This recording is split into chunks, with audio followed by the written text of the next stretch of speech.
Hey everyone, we're going to take a look at my high school freshman year writing to see how it can be improved in order to improve my skills as a writer generally. Okay, so this is To Kill a Mockingbird, chapters 21 through 22. It has the same regular opening as the rest of them. Harper Lee's To Kill a Mockingbird, and let's take a look. So, some of the townsfolk attempted to support Tom Robinson in his case. This is more of a statement rather than something I have to prove as a thesis, but we'll see where I go with this. In an attempt to comfort the children, Miss Maudie confessed that Judge Taylor naming Atticus to defend that boy was no accident because court-appointed defenses were usually given to Maxwell Green. Pretty sure it's 219 through 220, but check Emily for an adding on this one. Oh, I gotta turn on the suggesting mode. Okay. Judge Taylor naming Atticus to defend that boy was no accident. Confessed. Is this an attempt to comfort the children, or is this Miss Maudie speculating? So I'm gonna say, okay, it sounds like speculation because it's from townsfolk, but confession is fine. I don't think it's an attempt to comfort the children. Like, you'd have to prove that. Use that as a transition. Miss Maudie confessed that Judge Taylor naming Atticus to defend that boy was no accident because court-appointed defenses were given to Maxwell Green. We need more context to this, so I probably started if we need more context as to why this matters. Even if Atticus Finch won't win, he can't win. He's the only man whose parts is... Okay. This is a run-on. Let's start with that. The other thing is, even if Atticus Finch won't win, he can't win, but he's the only man who these parts is willing to defend, which means... So even if doesn't make sense at the start of the sentence. Atticus Finch won't win. He can't win, but he's the only man in these parts who is willing to defend Tom Robinson, which means that Judge Taylor was not discriminating against Tom Robinson for the color of his skin, and is willing to give him a chance. It was not... I'm gonna say racially discriminating, because I think that's the same thing as for the color of his skin. And that sums it up a little bit faster. Is willing to defend Tom Robinson, which means that Judge Taylor was not racially discriminating against Tom Robinson.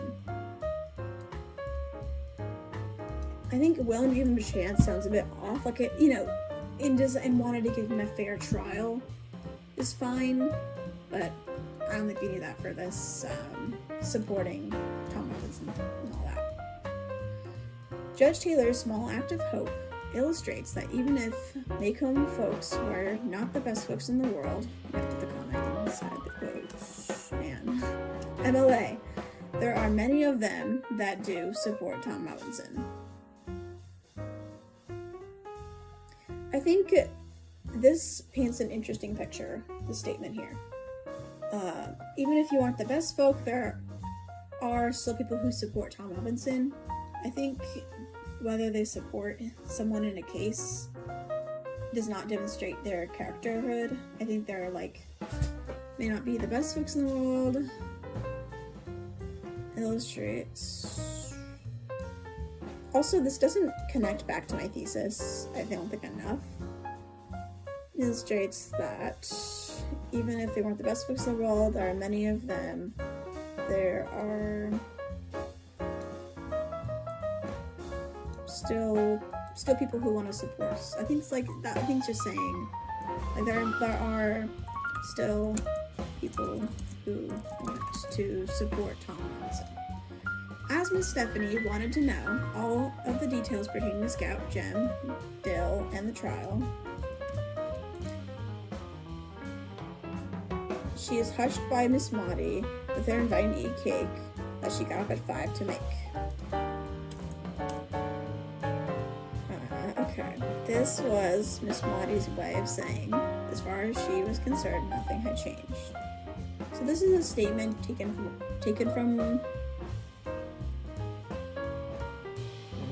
This is a statement taken from the quote, but I think I need more analysis to prove it. Providing space and comfort for the children, Miss Maudie tries to help them through the tough time.